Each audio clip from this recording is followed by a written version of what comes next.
Right, the first game I'm going to preview from this weekend is the early lunchtime kick-off between Brighton and Liverpool.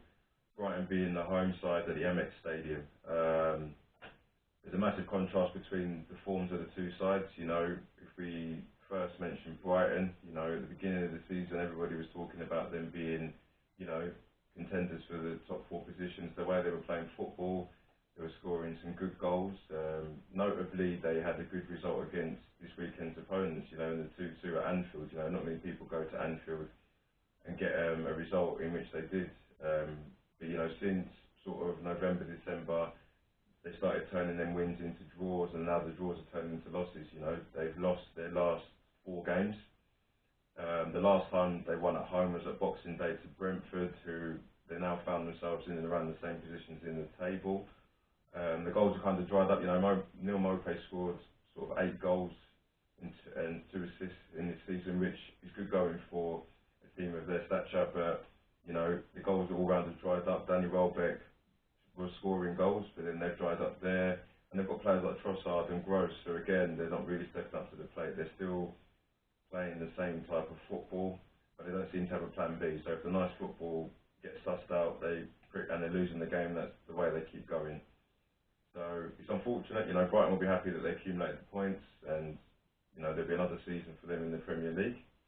But they host a monster of opposition in Liverpool. You know, barring the midweek game against Inter Milan, Liverpool have been flying. You know, if we're talking about their away games, they've won their last 5 away games, only conceding 1 goal. One of those away games was a draw, but in hindsight it was a win because they won the Carabao Cup at Wembley. And you know, they're in a position now where if they're playing first before Man City, they want to add the pressure. So Brighton are going to be playing a team that by hook or by crook are going to want to win this game and put the pressure back onto Man City.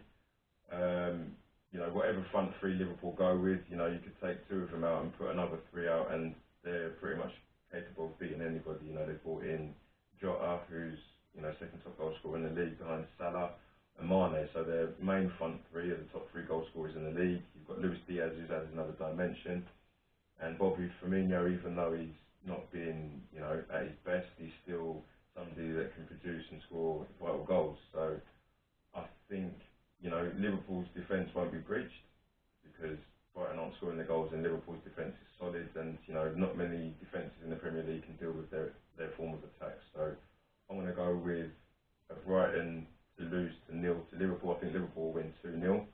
I don't think Liverpool have to even go into second gear to beat them. I think they'll just be looking to get the job done. They won't want the complacency as they had in Inter Milan, you know, because if Alexis Sanchez doesn't get sent off, that could have been a completely different game. But I'll go Liverpool 2-0 here. And if I'm going to go with a first scorer or anybody to, you know, score a goal and influence that game, it will be Sadio Mane.